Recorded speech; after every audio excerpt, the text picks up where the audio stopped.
Hello and welcome back to the channel. This week we are talking robotic lawnmowers because I've managed to, I think, bag myself a bargain. You can find them all about on eBay, secondhand, things like that. So I'm going to tell you what to look for, what to avoid, that kind of thing, and we'll see whether my purchase works out, whether it's any good or not. So we'll take a look. Well, it's a bit of a minefield when you look on Facebook Marketplace and eBay and places like that, Gumtree, for robotic lawnmowers, which seem to be the popular thing at the moment.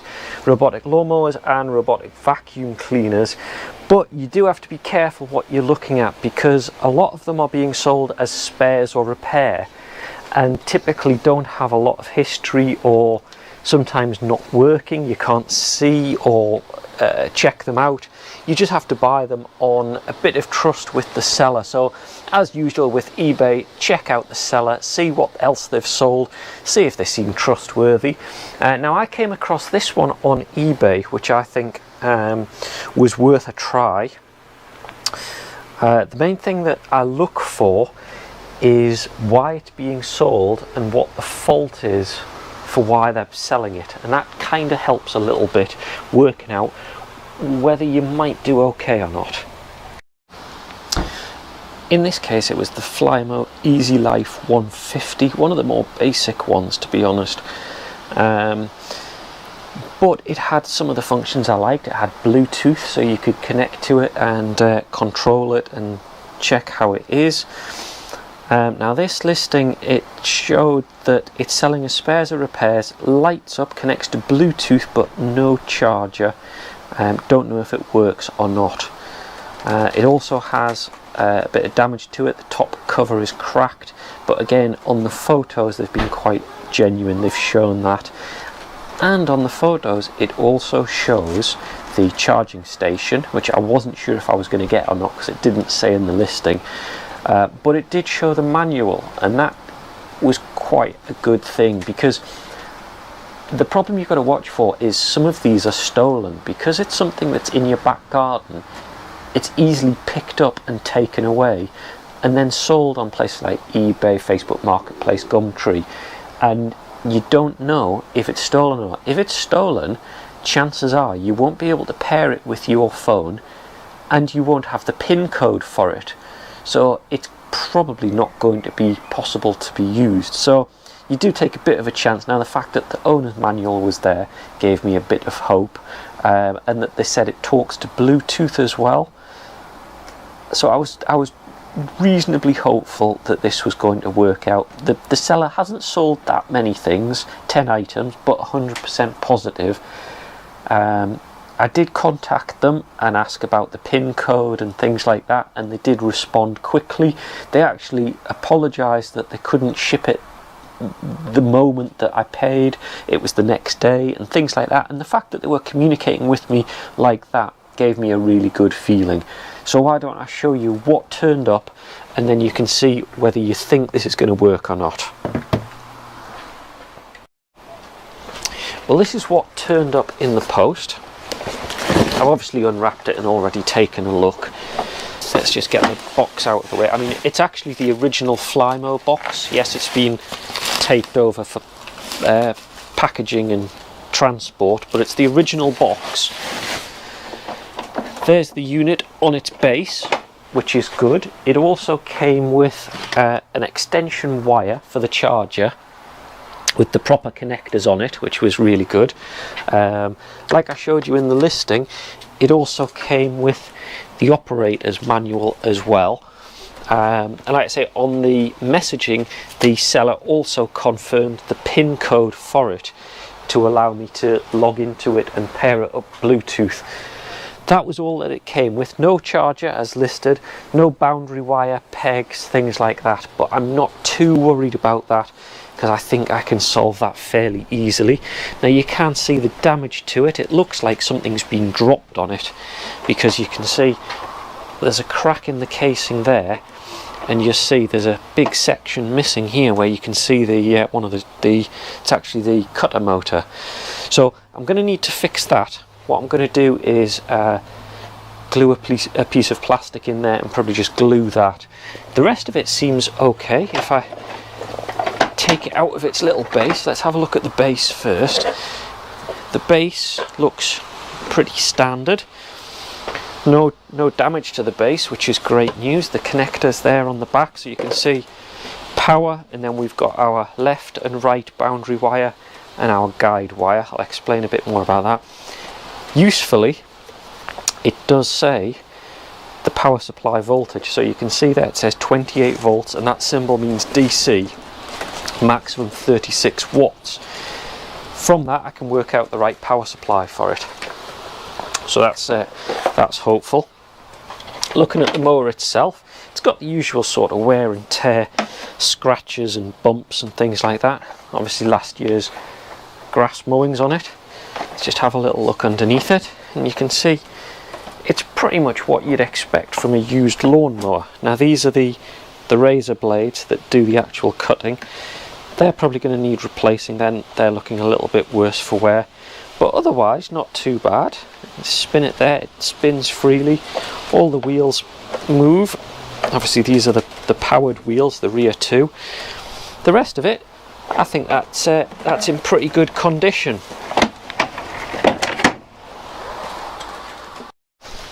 Powering it on, you can see it powers on. Now what I'm going to do is I'm going to enter the pin and I'll come back to you. There we go. After entering the pin, it's now actually waiting for me to tell it what to do. Now it won't do anything else because nothing else is powered, so it'll just sit there and not really know what else it can do. But it's responding, it looks like it's happy, it's accepted the pin, so I'm really pleased with that. Let's look at getting power to the base. This is where having the manual is quite useful. If not, you can go online, you can always download the manual. In the back here, it has the specifications of the battery, the power supply, the cable, the charge current. So we know that the power supply is 28 volts DC and the charge current is 1 amp. So we need a 28 volt DC with 1 amp. Now, looking at the official Flymo chargers, you can pay anything 100, 150, which is a lot of money for a power supply. But what I did was I looked at 28 volts, a couple of amps power supply, and I've managed to find one. It's actually used for reclining chairs, and all I'm going to do is replace the connector on it and power this up. So that might be a good option if you've lost a power supply or anything like that. If it's very expensive, the original, why not look for alternatives and do it yourself? It's fairly straightforward. I'll show you what I've ordered. Here we go. I found a basic AC/DC. You can see output 29 volts, which is fine. 2 amps, which is ideal for this. Now what I'm going to do is I'm going to cut the connector off, and then the wire that came with it, with this special connector on it, I'm going to cut that, join those wires up, and hopefully it'll power it. Now what I did do is take this off, and the good news is this now charges. So by putting the unit onto the charger, connected up, it'll happily charge on my special adapted charger. So that's good. Now the next thing is we didn't have any boundary wire come with it. So I was looking at boundary wire, and again that can be quite expensive, but depending on what wire you've got, you might be able to use something else. Now in my case, I have quite a bit of satellite cable. It's this stuff. Now obviously what I'm going to do is split it, because I only need one, and I'm going to use the outer of it and put a connector on so that we can plug it into the boundary connections, and that should do, because that's what I've got spare. The boundary wire is nothing special. Ideally I would say you probably want single core, probably solid rather than braided, but any wire I think will work perfectly fine. So it's worth experimenting with that. Now what I've done is I did actually cut a small test piece off, connected it up and tested to make sure, because on this one the base has a little indicator light here that tells you the state of the boundary wire, and in my case it came up and it liked this wire, so I think that's going to work well as well. So the next part is going to be laying out my boundary wire and working out where to put it out in our garden. But so far I think this purchase has been well worth it. So far it's seeming like this is going to work nicely. Oh yes, one thing before doing the boundary wire, I'd like to get this casing off, work out how to fix this, but also I want to take a look at the insides and the circuitry. Now looking at it, I think if I take these Torx off, the base should come out. It does say that you can replace the battery on these, and I'm going to guess that's how you get at it. So I'm going to take the bottom off and let's have a look inside. Let's see what it's actually got hiding away inside it.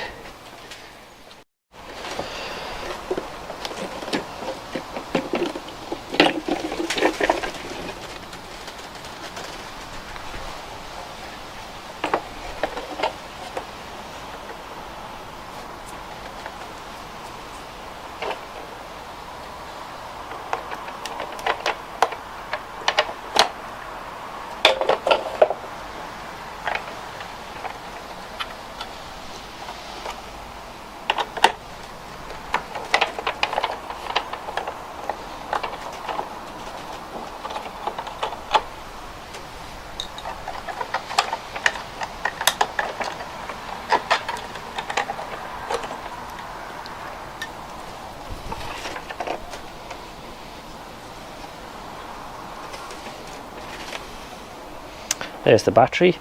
Oh, Husqvarna group. So the battery on this is an 18 volt 2 amp hour. I'll show you a close-up of it in case you want it for repairs.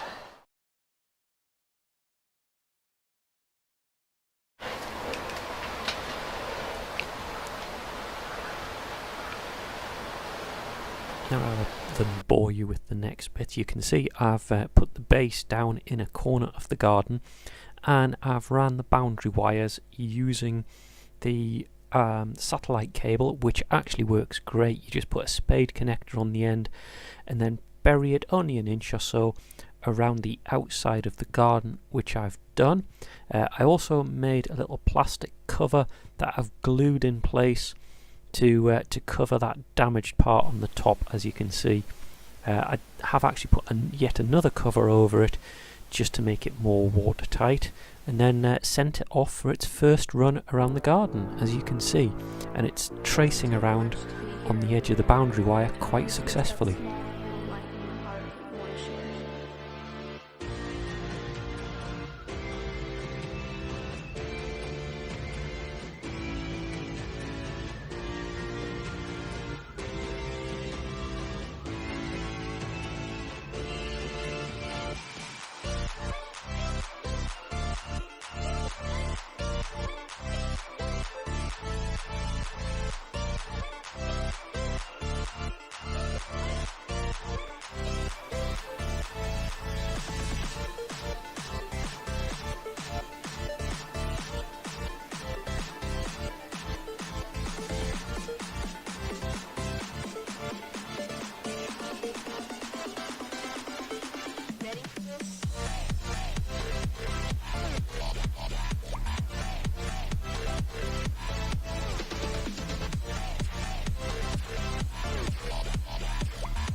You can see we had a couple of failures with it trying to get back to its docking station and automatically parking itself. Now I think this was because of the position of the docking station and also the spare wire you can see coiled on the left of the screen. So I got rid of that, changed it around a little bit.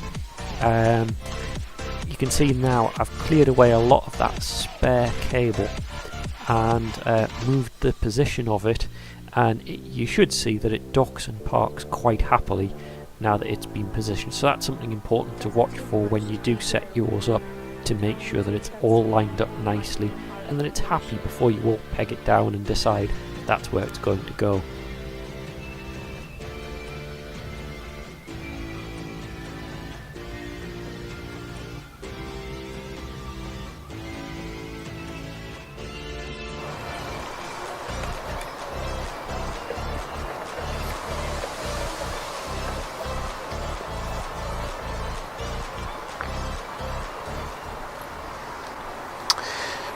Well then, there you go. So that's setting up the Flymo robotic lawnmower.